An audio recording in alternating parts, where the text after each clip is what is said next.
एक लड़की 10,000 फीट की ऊंचाई से सीधे जंगल की ओर गिरती है।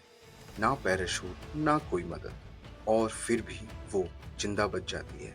लेकिन असली कहानी गिरने के बाद शुरू होती है। ये कहानी है जूलियाने क्वेप्के की, एक 17 साल की लड़की जो 11 दिन अमेज़न के सबसे खतरनाक घने जंगलों में अकेले और मौत के साए में रही। हेलो दोस्तों, मेरा नाम है रोहित और आप देख रहे हैं कथावाचक। 24 दिसंबर 1971 क्रिसमस ईव, जूलिया ने अपनी मां जियोलॉजिस्ट मारिया क्वेप्के के साथ लेंसा फ्लाइट 508 पर सवार होती है। सफर पेरू की राजधानी लीमा से जंगल के बीच बेस शहर पुकाल्पा तक था। आसमान साफ था, लेकिन थोड़ी ही देर में मौसम बदलने लगा। दोपहर के 12 बजे के करीब प्लेन एक भयानक तूफान के बीच फंस गया। प्लेन हिलने लगा, लोग चिल्लाने लगे।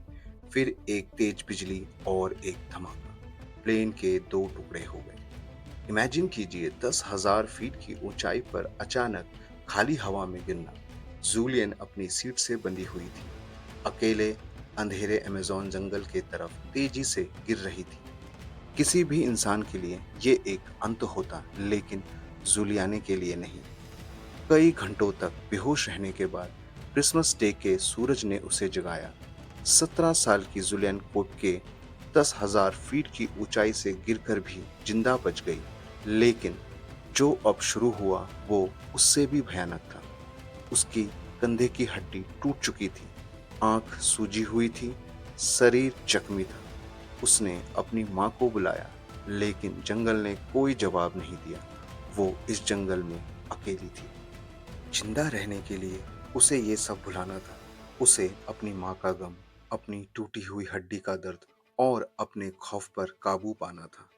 वो उठती है और चलना शुरू करती है। उसे अपने पापा की एक बात याद आती है, जूलिया ने, हमेशा याद रखना, पानी की धारा को ढूंढो। पानी की धारा नदियों से जुड़ती है और नदियां लोगों की बस्ती तक जाती है। वो जंगल में पानी की धारा को खोजने लगती है। न खाना, न दवा, न ही दिशाओं का ज्ञान। हर कदम पर सांप, कीड़े मकोड़े, जंगली जानवरों का खतरा। चलते चलते उसे एक छोटी धारा मिल गई। उसने उसी के सहारे बढ़ना जारी रखा। यह पानी की धारा ही अब उसकी आखिरी उम्मीद थी। उसके शरीर पर घाव अब इन्फेक्शन से भर चुके थे। मक्खियों ने उसके जख्म पर अंडे दे दिए थे। छोटे छोटे कीड़े घावों से बाहर निकल रहे थे।